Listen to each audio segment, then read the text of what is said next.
Live from Fargo and serving you on TV, online, and on the go. This is Valley News Live 10 at 10. We've had, things happen. I mean, that's on every block that you go, but we've never had anything like this happen before.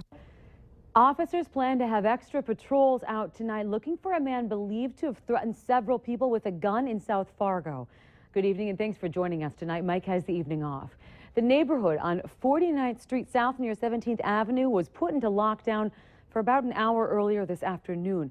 Officers don't believe anyone is in danger, but Valley News Team's Macy Enger talked with neighbors who are concerned that this is just the start of violence in Fargo.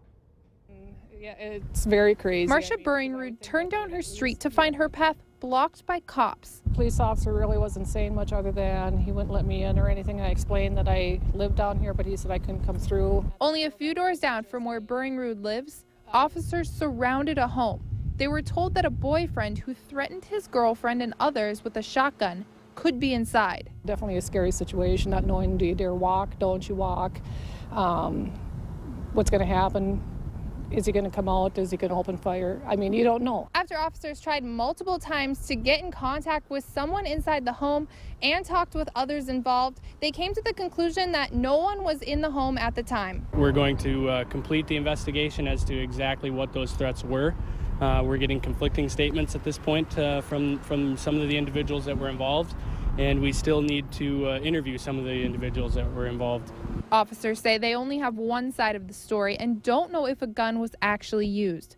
But Burringrud says she thinks we'll see these situations happen more often here. Especially with more people moving into Fargo. And plans to close the curtains, lock up at night, and keep a watchful eye out. Scary, very scary. In Fargo, Macy Enger, Valley News Live. Officers say if they find the man, he could be arrested and charged. Fargo police say that even if you're on your own property, it's never legal to threaten someone with a weapon unless it's in self-defense. Well, the search continues tonight for a rural Oakley, Minnesota man following a 12-hour standoff with authorities yesterday near Oakley, Minnesota. A warrant has been issued for the arrest of Eric Reinbold on 3 felony assault charges. Police were called to Reinbold's farmstead yesterday morning. That's near Thief River Falls, when someone driving by spotted Reinbold's pickup ramming his wife's car with 2 of their children in it. This morning, law enforcement, family, and friends continued to search for him around his farmstead. Yesterday, a deputy who arrived on the scene heard Reinbold yelling from the woods, saying he was armed. The deputy retreated, and law enforcement agencies from 3 counties were called in.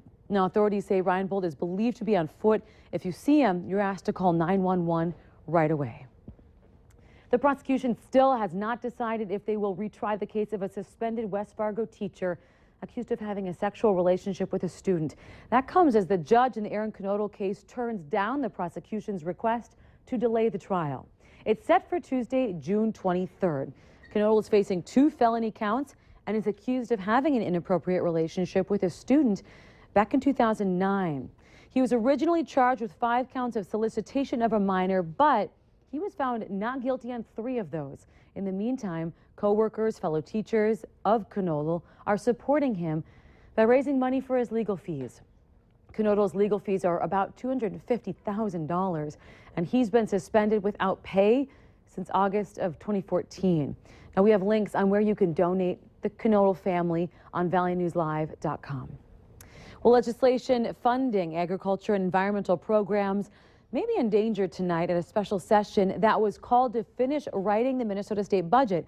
Now, the agriculture part of this bill contains funds for state farmers who've lost 9 million turkeys to avian flu.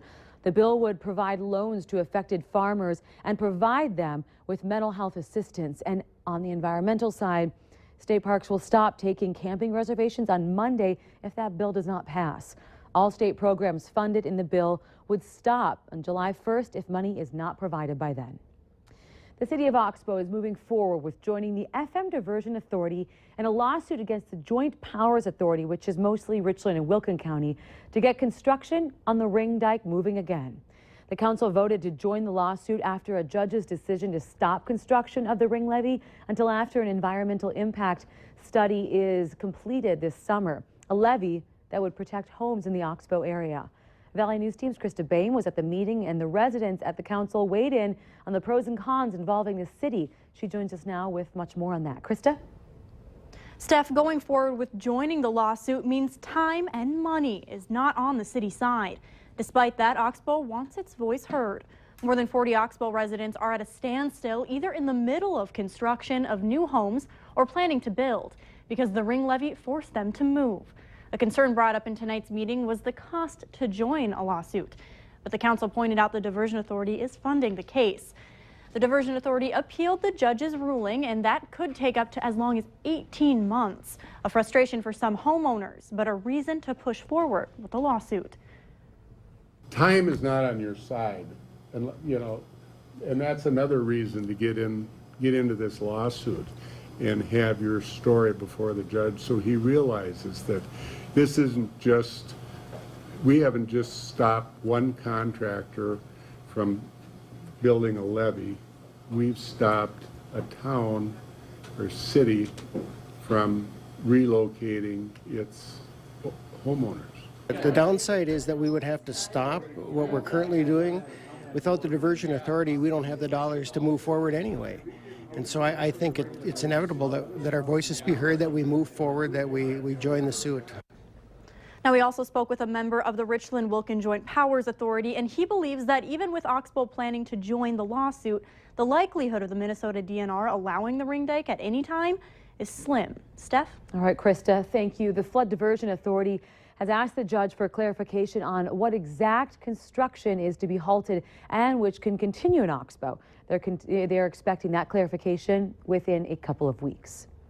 Clay County investigators say 11 guns and thousands of rounds of ammunition were seized from a Fargo man who was recently convicted of felony drug charges. Police say that William Bodine reported the theft of several guns, which he kept at a relative's home near Comstock. When deputies arrived at the home to investigate, well, they found several other guns in plain sight. Among them, a sawed-off shotgun. Bodine pleaded guilty in May of possessing meth and drug paraphernalia in Cass County District Court. He is now in the Clay County Jail on pending gun-related charges. Two men involved in several violent events in Fargo since Sunday have been arrested. Luke Goodridge and Isaac Nema have both been charged with aggravated assault. Goodridge was charged on one count, Nema charged on two. The judge decided on $10,000 cash or bond for both men and no contact with the victim in this case. Now, how do you know who your neighbors are in the wake of this week's string of violence across South Fargo? We asked that question. Police say that there is a connection to the fighting and the area of 20th Avenue South in Fargo. A number of residents on that area maintain it's a safe, quiet neighborhood, but they say things are changing. As far as safety goes, you hear more stories about robberies or shootouts going around. It's it seems weird, but I guess it comes with the territory getting more populated. Police do have resources to help landlords know if they're renting to law-abiding citizens or not. It's part of the crime-free multi-housing programs. And remember to like Valley News Live on Facebook to get stories just like this, breaking news, the latest news, weather, and any updates anytime on your feed. Just search Valley News Live, like our page, and you'll stay informed throughout the entire day.